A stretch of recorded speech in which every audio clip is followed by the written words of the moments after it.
In the eye of scholars of international relations, the world stage is like a marketplace where people come and transact the businesses and return home. And indeed, it is what it is, especially since the liberalization of the international system by the Westphalia Treaty of 1648. Now, what that treaty did was to empower nations to democratically, and I use this word in its absolute sense of freedom without any form of coercion, from more powerful nations choose their alliances. Now, since then, the international system have been evolving closer and closer to what has been predicted as a community of states. All over the world, events like climate change, depleting economic resources, deepening poverty, Ebola, globalization, and COVID-19 pandemic have shown that, or have shown what could happen if countries acted or were acting alone. Now, the International Organization for Immigration, IOM, estimates that droves of migrants are now traveling through legal and, of course, illegal means in search of better opportunities and much more comfortable lives.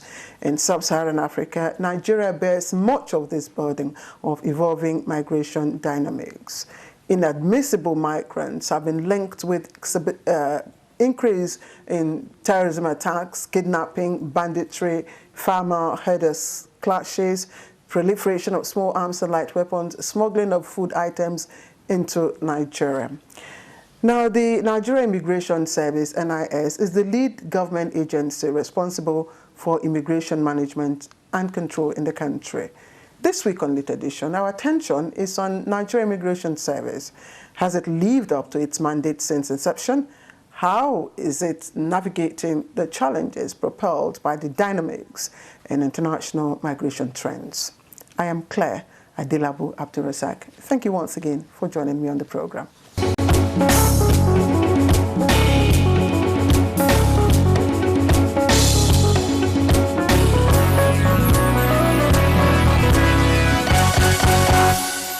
Mohammed Babandede is serving as the Comptroller General of Nigeria Immigration Service, NIS. He's a familiar face on this program. As I said earlier, we all know he has a bachelor's degree in history.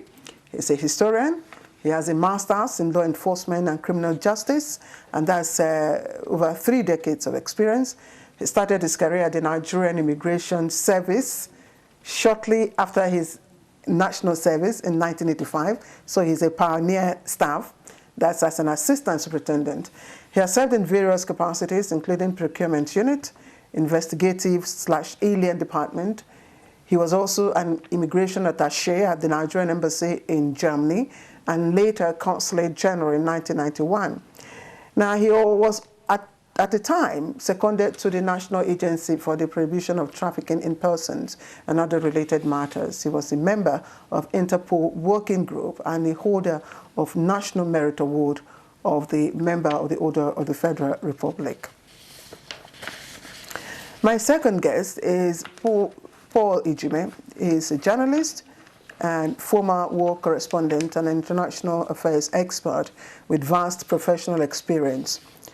He has worked as a diplomatic correspondent, bureau chief, senior editor for national and international news organizations, including, of course, AFP, that's the French news agency, NAN, Nigeria, News Agency of Nigeria, and Pan-African News Agency, PANA. He was also a stringer for the British Broadcasting Corporation, BBC, and Voice of Nigeria, that's the VOA, I beg your pardon.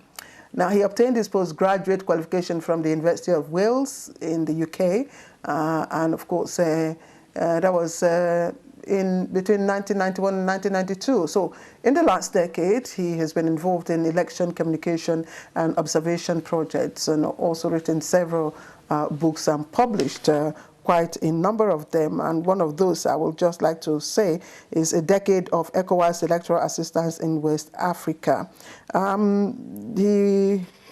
Of course, he has led corporate communication strategies for international organizations, including ECOWAS, EU. He was also the ECONEX Pioneer Senior Advisor on Communications and Advocacy, developing and leading implementation of proactive communications initiatives, which help to reposition and enhance visibility of the West African umbrella body of the electoral commissions. Paul Ejime joins me via Zoom from the United Kingdom, where he's presently isolating. Paul, thank you very much for joining me. Well, everybody in the UK, we're on level 4, so we're not isolated. Actually, we are we are on lockdown. All right. Let me also welcome here with me in the studio the Comptroller General of the Nigerian Immigration Service. He's joining me live here. Thank you very much, CGI, for joining me. Always a pleasure to have you. Thank you so much. Yes, and I'm glad you could join me on the program. It's my pleasure. And specifically, of course, regardless of the mysterious Sunday fire, that could have been devastating for, your outfits. I mean, the debris we saw was quite alarming, even though you say it's nothing to worry about. Is it? You see, for me, what happened to you is only 10%. What you respond to it is 90%. The fire is an opportunity to do better. Yes, it is a threat. It touches part of our operation, but it is an operation that touches the hard surface of the operation. It burnt the gadgets, chairs, desk, wires, but the software is available, is backed up, and we are doing well to make sure we obtain it. For me, our response is greater than what happened to us. We are going to do better than what was burnt. Okay, so it wasn't actually a setback in any way? No. We are even getting stronger to make it better. I assure you, in the next 1 week, all connectivity will be available, and we are moving to technology building. This thing happened when we are moving to the new technology building. It is a building that everybody would be proud of. Would it be coincident? No. Who knows whether? But we don't know the cause of the fire. I don't want to speculate. The Federal Fire Service is investigating to find out the reason. So I will leave it on that. But for us, it's an opportunity to even move faster. That's interesting. So, Mr. Paul Ejime, you are now in the UK. So just share with us, how easy is it for you to reside in the UK as an immigrant, even if it is just for the moment? Well, there are some levels of immigration, like you would know. There is what some you call the legal ones, and then in fact, they decide the international organization they decide to call it. They don't want to call it illegal. They say it's irregular migration. But the thing clear is about the fact that migration is as old as history. You cannot stop human beings from moving. So the thing to do is how do you manage it to be able to benefit from it and link it with the economy. But often what happens is that governments look at it with anxiety, and populations, they want to be populist. They want to show the world, the people that they are protecting them. And in the process, you have xenophobia and all that. We'll get into that. But as far as I'm concerned, I'm here visiting. I'll soon be back to my country. And but you know what it is. Britain, they are dealing with it both from British point of view and now exiting EU. So there is Brexit. So it's complicated, but they're trying to ride it through. So, but I'm not affected. It doesn't affect Nigeria and British relationship. Of course not. When I asked that question, I didn't mean you. I just used you, metaphorically. And as you rightly say, the walls of EU, are fast breaking down with the exit of Britain and all that. So posing migration or, immigration issues, what can you tell us? What kind of dynamics is that throwing up in terms of, migration? Well, now they're handling it from the level. Well, what is involved is that you can use it to get people that you need, to get skilled labor. That one, they try to do it, whether clandestinely or, is not talked about.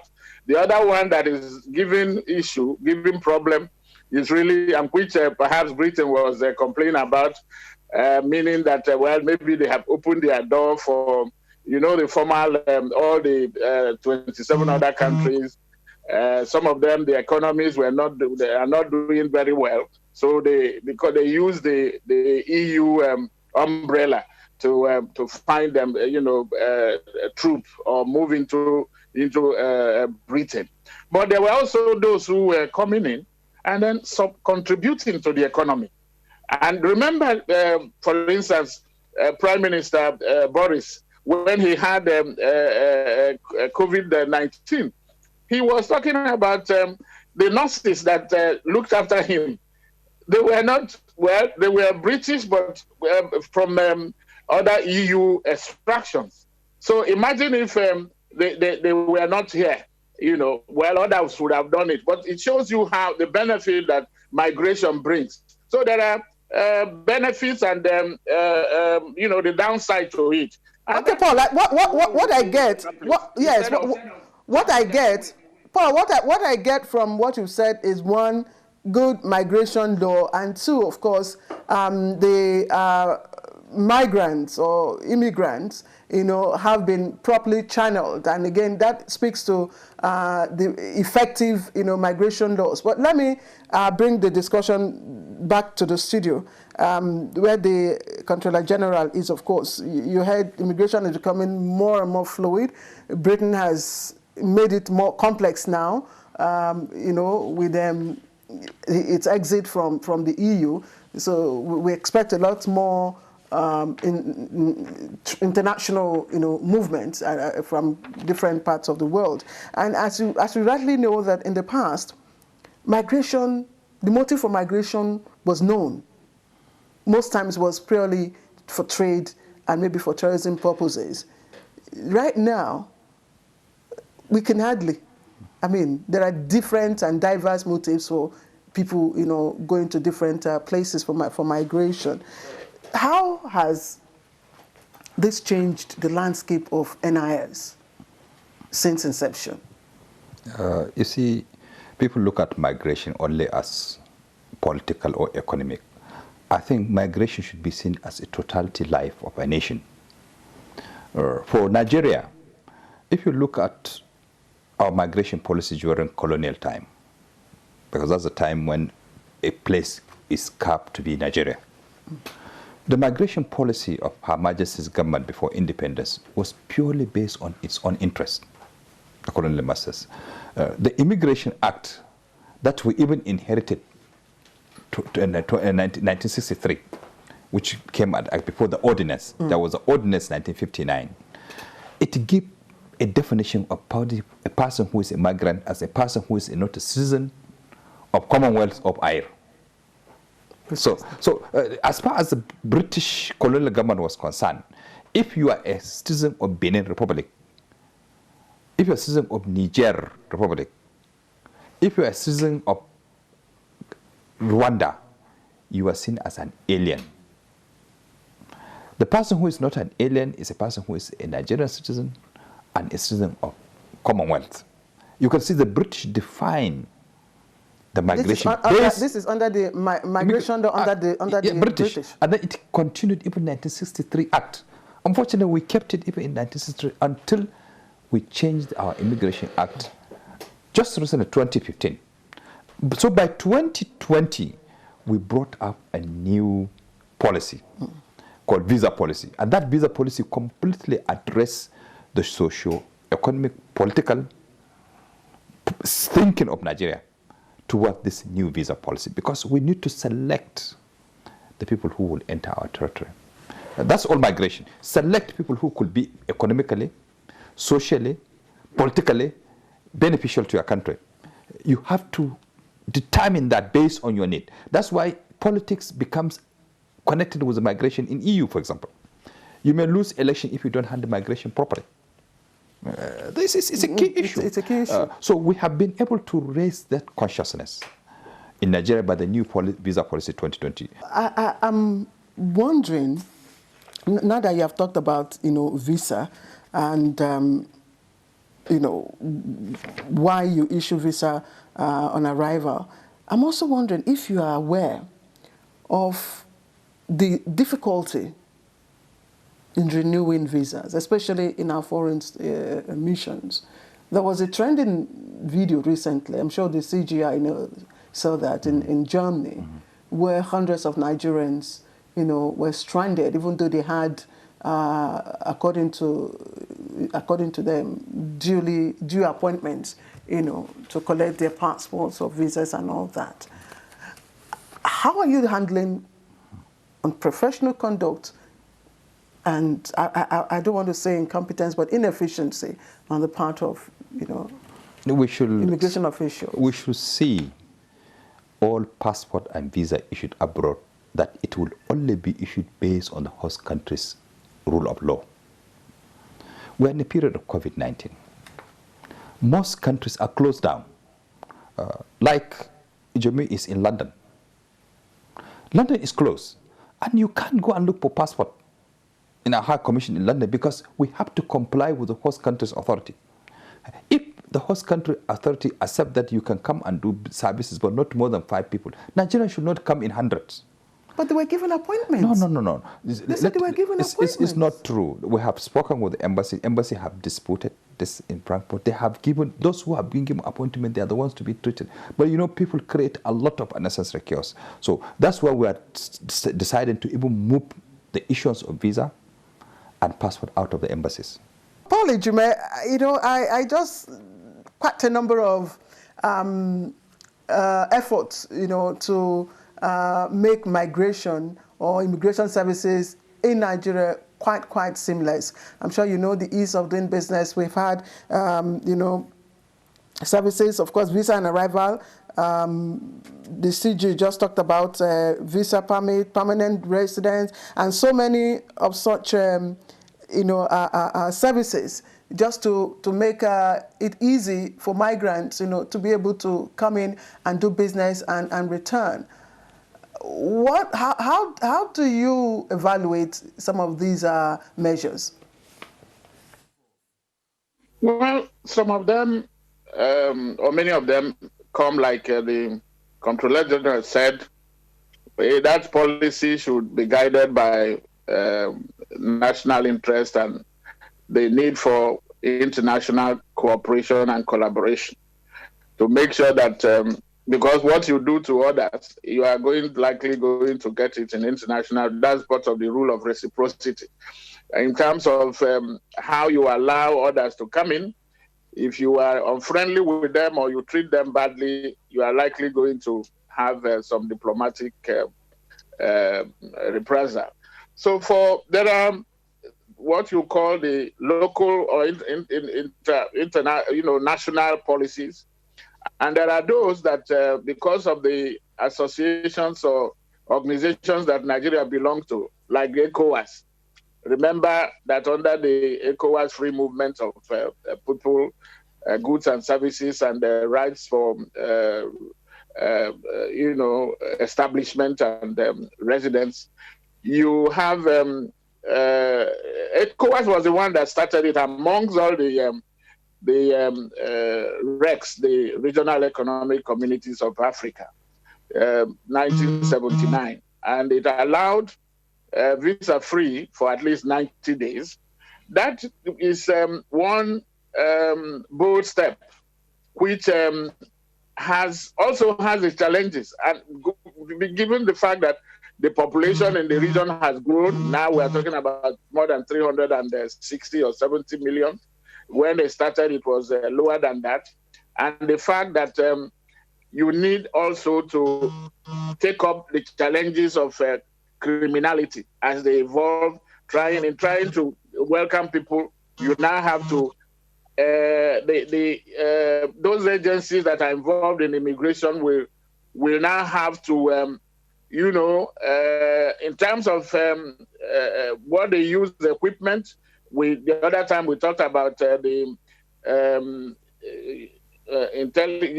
intelligence you need, artificial intelligence, and then the human intelligence. You need equipment to be able to police your border or manage them, whether from the airports, by the borders, and then at sea, marine. So that you have to do, still respecting these protocols that you have signed. It hasn't been easy for Nigeria because, some people, some nationals, when they commit, because of Nigeria's population, when they commit crime, they will even tell you they are Nigerians. They throw away their... And the fact that in the past, I think it's being tightened now, it is very easy to obtain Nigerian passport. And many of the people you see carrying them, they are not Nigerians, but they exploited that loophole. And the fact that the borders are also very large, porous, the immigration and custom, they can only do so much given their capacity. There are places that they are not manned, and then they need to also use this equipment to be able e-border that we were talking about. It hasn't been easy. So that policy, that protocol of 90 days hasn't really need some refining, because those who are supposed to implement it, it's a beautiful policy, but the problem is with implementation. You even go to some of the borders with Nigeria, or other places, you bring your passport, they are asking you to pay some money. They say it's a virgin passport, that they want to, as if they are going to disvirgin the passport, so you have to pay some money. And then you have roadblocks on the way. These are working against the smooth operation of that protocol. And now the AU has also talked about visa on arrival, and that has, which means that before you come in, it's not free. It's not just a free movement. You would have entered your details, which must have been checked before you get to the airport on arrival to get it. So, to get your visa. Okay, Paul, sorry. Thank you. Let's quickly take a short break, and then when we come back, we'll engage the CG on, the technological turnaround of the Nigeria Immigration Service, and how it is, of course, addressing the issues of porous border, issues of non-compliance, of course, with the 90-day, resident permit, and other, immigration rules that have been, so vigorantly flouted and is, of course, threatening our internal security and, of course, economic prosperity. We'll be right back.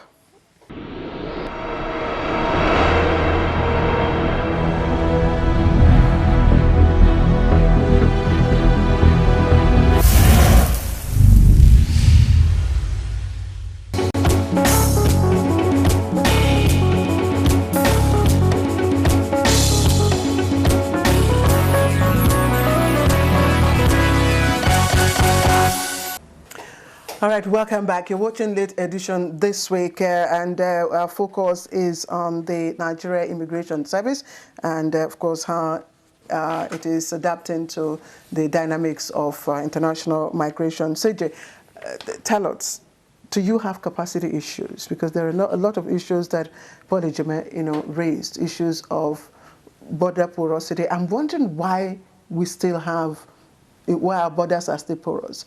There was a time you talked about a document that, of course, was meant to address it. That's, I think, it's the border management document or something like that. So why are we still having, these issues coming up? And why are people still, I'm wondering how, after 90 days, your officials are able to detect, who is an inadmissible citizen, who is not permitted, who has overstayed his or her permit. How are you able to do that? Yeah, but let me just clarify issues with my colleague who raised it from London. You see, as a country, he said we are responsible based on different agreements. The ECOWAS agreement is entirely a different agreement, an agreement which allows persons to enter Nigeria for a period not exceeding 90 days for a short visit, but entering through a recognized port of entry with a correct document. But after entry, the person has the right for establishment. The protocol went to the next level. It allows member countries to establish business. By establishing business means if you have entered for 90 days, you have the right to apply and say, look, I want to be opening a small shop. As a ECOWAS citizen, I want to open a small shop to sell a property which is available in my country, or government will allow. We give them permit. That's for ECOWAS citizens? Yes, we give ECOWAS citizens to do that business. And we expect our citizens to get the same benefit elsewhere. That's why we are dealing seriously. There is a crisis between us and Ghana. In other parts of the West African countries, we have our citizens who have opened spare parts businesses, they have opened shops, they have opened banks as institutions. So we too were doing well in other sectors. But Ghana insisted that you need to have a proof that you have so much amount of money before you invest. This is not in line with the ECOWAS. So if we retaliate, it creates a lot of issues. So we are discussing with ECOWAS. But for the African free trade, which the country signed, it allows free movement of goods also and human beings. So as a first step, Mr. President approved visa on arrival for Africans at the port of entry. But because of control, we limited the visa on arrival at the port of entry only to airports. So if an Ethiopian citizen or a citizen of, let's say, South Africa arrives at Seme to pick visa, he is not granted. The visa at the port of entry is only valid at our airports. So you can see we have taken steps to make it easier. So the period of stay is now documented through airport system. We have the MIDAS system. Luckily, the MIDAS system has a reminder system. This is what we want to do this year. Once you are captured. What is MIDAS? MIDAS is Migration Information Data Analysis System in the airport. Anybody who has passed through our airport recently knows that we take the fingerprints of the person, we take the photograph of the person, and we scan the document. Unlike what happened in the last 2 years. You just scan your document and you pass through. This means we have you in the system. We input the time you stay. We input your address. We have your telephone number. We have assisted. If contact tracing were to be done, we provided a lot of support to Presidential Task Force with full address of people who have entered our territory, including our citizens, so that they can do a contact tracing. So the system this year is that we shall be receiving alert. We should remind people to come back. That's why Mr. President approved the 90 days e-registration of migrants. Any person who stays for a period exceeding 90 days, now he has to register. So it is even requiring more to also the ECOWAS citizen. You have entered into this country. Is it at the discretion? At their discretion? It's compulsory. Or is it going to be enforced? The law says it's compulsory. And not only compulsory to the migrant, it is compulsory to the person who provides the residency. That's why this year we need to do a lot of engagement. We need to engage Nigerians who provide accommodation, who owners of hotels, owners of property they rent. You make sure you give rent to a person who has a permit to stay. Otherwise, you'll be charged for committing such offense under the Act. So you can see the 90 days control is done under e-registration. After 90 days, the control is automatic. You have but how do you detect such? If you don't register, the reminder will come for document. The challenge we have is the land borders. Okay, so that's the essence of the MIDAS. It will help, yes, because it gives you the alert system. It is one of the essence of many reasons we have, because we have your data, we have your telephone number, we have your response time. You can get the alert of when we can ask you to. Before I even ask what is happening at the land borders, I mean, basically, I want you to talk to us about SEME and the border in Katsina. What have you done, to, I mean, make things smoother, easy? I agree with you. Yes. SEME is a terrible zone. I have spoken this. We have removed, like just last week, we had a case of, luckily even the secretary of PEBEC, she wanted to travel to Benin. She asked me if I can tell them that she was caused. I said, no, test the waters and give report of what is happening. And luckily, we found somebody asking for bribe along the road, and we punished the person. We removed the checkpoint. But unfortunately, checkpoint from SEME, you will see checkpoint of many law enforcement agencies, not even immigration. We have tried to remove our officers, but I think government need to do more. What is expected to do is just construct that road. The road of SEME itself does not allow smooth movement. It's a terrible road for SEME. Government needs to take it highways so that it is an international route which we need to impose. But our duty is to make sure we punish every day. It's a difficult task. We must punish officers who mount illegal roadblock. We need to punish officers who collect money, and we do training. But whatever you do in terms of equipment, if you don't change the attitude of officers, we have introduced horsemanship. I had a story of an immigration officer at Murtala Mohammed Airport who refused to wear face mask, and when a passenger spoke to him, he was angry, took her passport. So we have queried the officer, removed him from the airport. We have returned the passport to the traveler. But these are offences that you apprehend. Yeah. Manually. How? I mean, we're talking about technology. Yes, CCTV, like in the airport, yes. We need to commend FAN. In all cases that happen, we ask for review, CCTV review. Today, the airports have CCTV cameras. In many cases, we ask FAN, and FAN is very cooperative. In many cases, like we had a case of a report about money being collected in exchange of passport during the time when passports were kept until you bring your test. And we ask for CCTV cameras whether activities happen, and they shared the CCTV. So you need to, we're not saying that there will be no defaulters, but in general term, I think things have improved on our airports. I know you're doing a lot in terms of, reforms, behavioral reforms. But again, a lot of people who express concern about what is happening in the country in terms of threats, economy, security threats, and banditry, and all that, worry because our borders are porous, and that's because we do not have effective technology to man the borders. So far, I know from research there are almost, if not about 2,000 unmanned, borders that, of course, foreigners have been implicit or implicated in some of these transborder crimes and all that. How are you dealing with that at this time? 3 issues and technology. Are they all technology based? They will solve the problem. It's like telling somebody, take my ATM, steal your ATM, goes to the bank to take the money refuses to come out.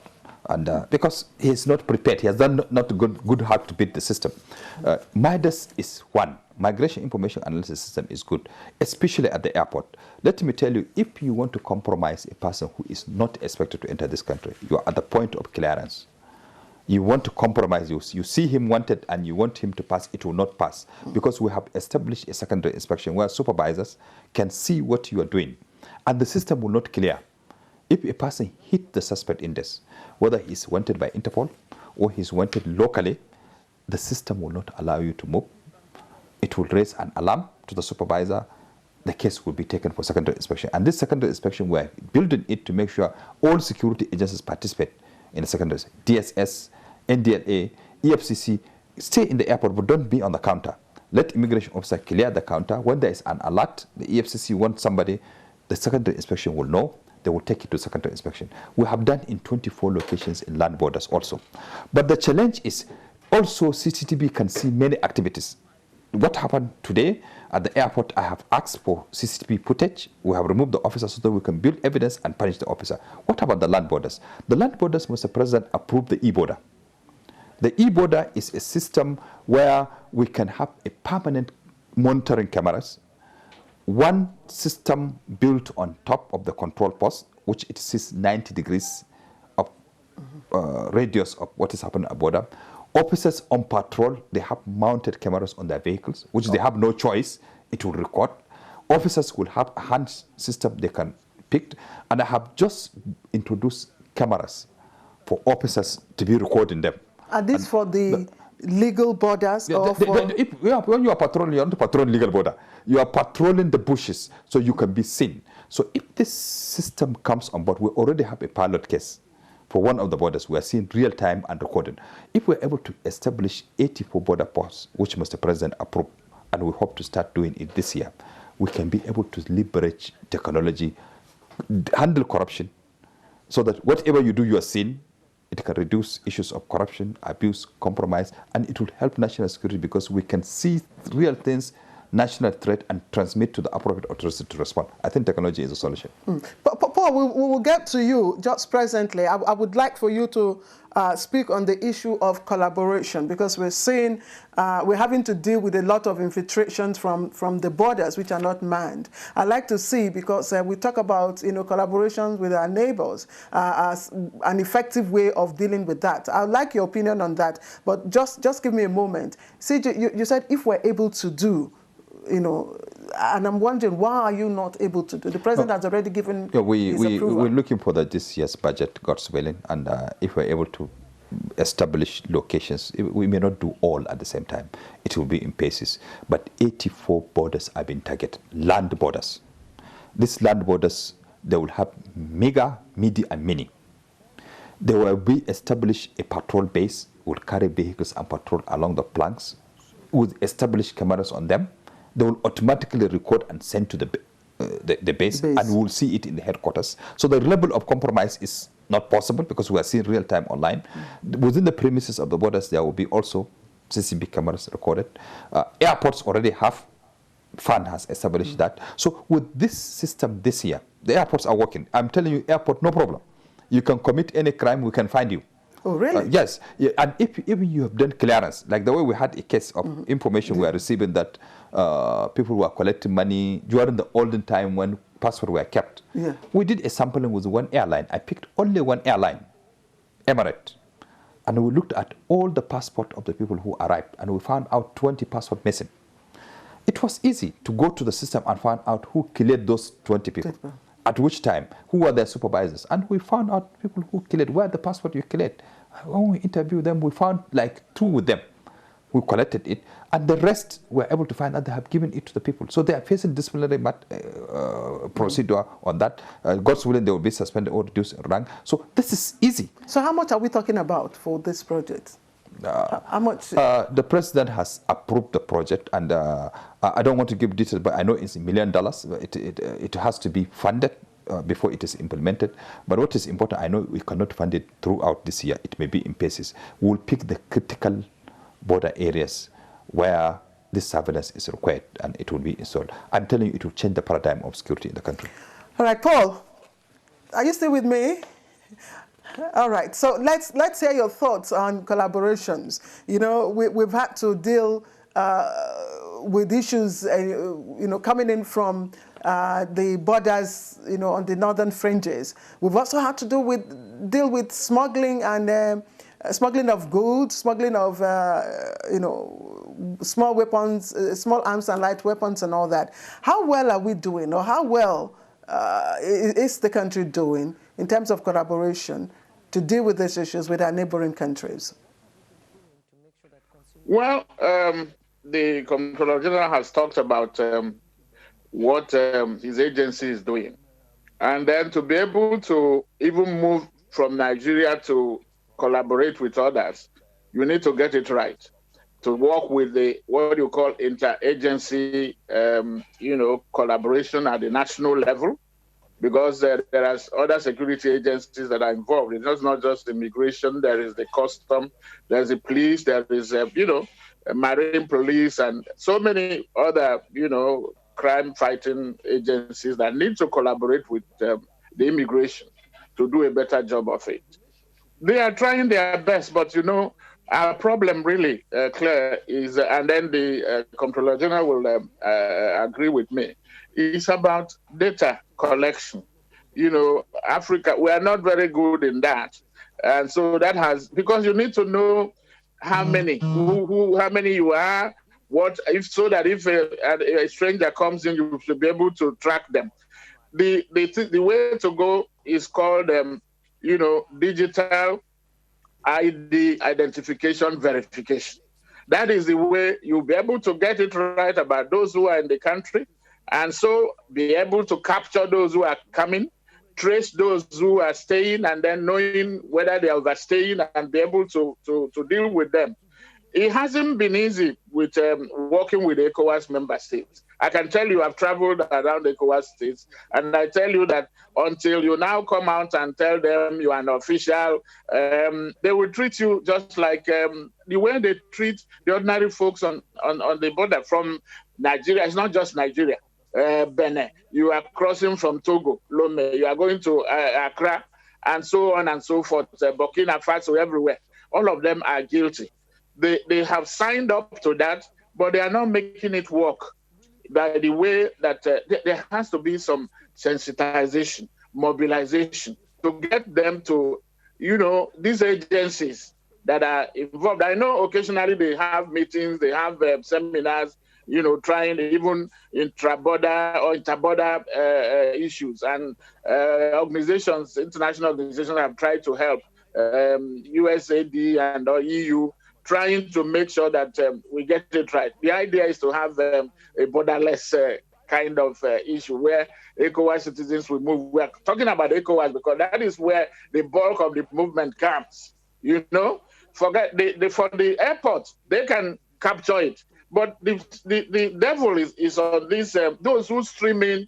Remember that we are depending on mostly on informal trade. People crossing the border with by foot or by trucks or vehicle. That is where the heavy traffic lies. And that is where the challenge lies, because at times you are not able to. And that is where, because of the, the volume, the anti-social activities or crime will now creep in. You can't really abolish it completely, but you have to minimize it to make flow, movement easy, seamless, to the point that, and also encourage business, ease of doing business, because migration is tied to economy. I mentioned that there. How many people are coming, who are the ones that are going to contribute, and then who are the ones that will constitute a nuisance value of criminals. You need now to sift them to be able to know how you handle them, you maximize. That is the idea, the advantages that comes with migration. There are advantages. We don't just look at them as, criminals or they are taking our jobs. But that is how they usually take them, particularly intra-African. Because Europeans, when they come, our attitude, colonial mentality. We don't even ask. There was an experience I had. It was in Ethiopia. UN was, WHO was organizing a meeting, and then we had all arrived. There was a colleague from the Angola. You needed to inform the Foreign Affairs Ministry that And then, do you know that this guy came? We had all gone in, and we were telling them the name is on the list that he has to. That was before this issue of, I hope things have improved, that his name is there. They say no, until somebody from the foreign ministry comes to certify or validate that list that we have. That guy stayed from Friday till Monday the following week. He slept at the airport. That is the kind of thing we are having. Africans, if we are having discrimination in Europe and other places, it shouldn't be in Africa. AU has talked about this visa at the airport. It's not working. It's not yet huru.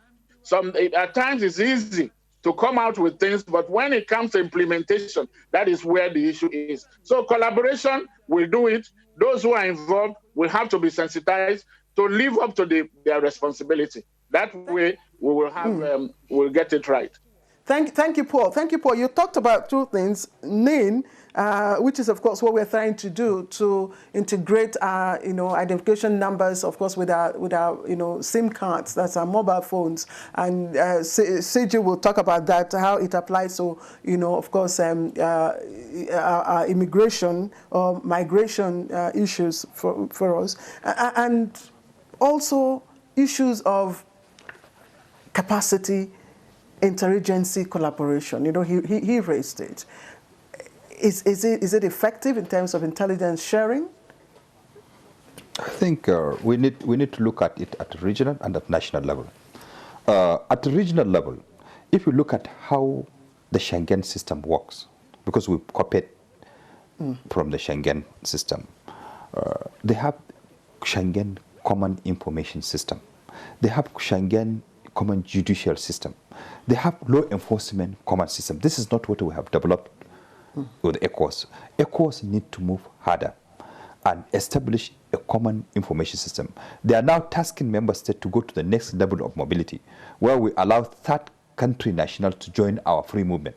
You are enjoying it and I'm enjoying it. If we take the Schengen visa, we go to Schengen area, we move from Germany, we go to France, we go to Netherlands. The citizens already move freely among themselves without any control, but they have allowed third country nationals to benefit. So people who are enjoying this are asking us, why can't we enjoy your own free movement area? We have a free movement area called the ECOWAS free movement. Why can't, if a British man or a French man takes a visa to come to Nigeria, he cannot go to Ghana?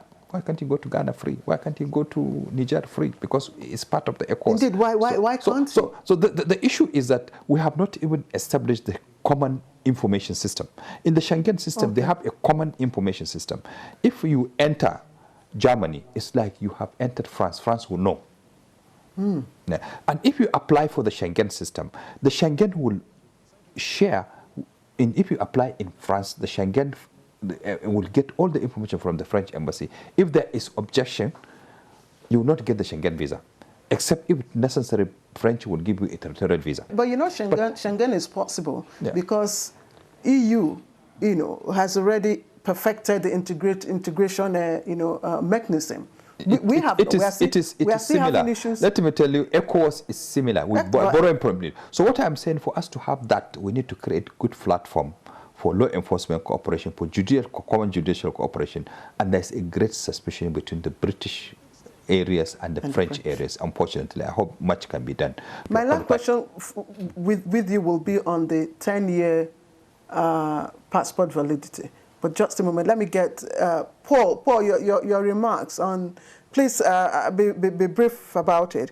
Intelligence sharing, he just talked about, the vacuum with regards to intelligence sharing, even at the ECOWAS level. Now that we've escalated our borders, we've flung our borders open to, the whole of 52 African countries, what impact might this have, on the continent, on not just the continent, on even Nigeria, for instance? Yes, it has ramifications, both, in terms of security, in terms of the economy, and then, it will also want to task our ability to manage, because you had the Comptroller General talking about, he's being modest, and talking as, he's being diplomatic. He can't tell you the challenges that they are facing. It is capacity that we have to talk about. But you need to start from the internal, the national level before you now,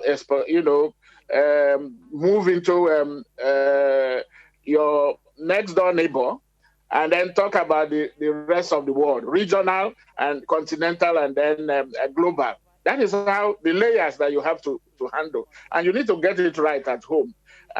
We have talked about what you need, about the level of, digital advancement that you need to catch up with to be able to do things. It's easier, when you have moved into that sphere of digital identity verification. It's no longer question of somebody having to be writing all the time.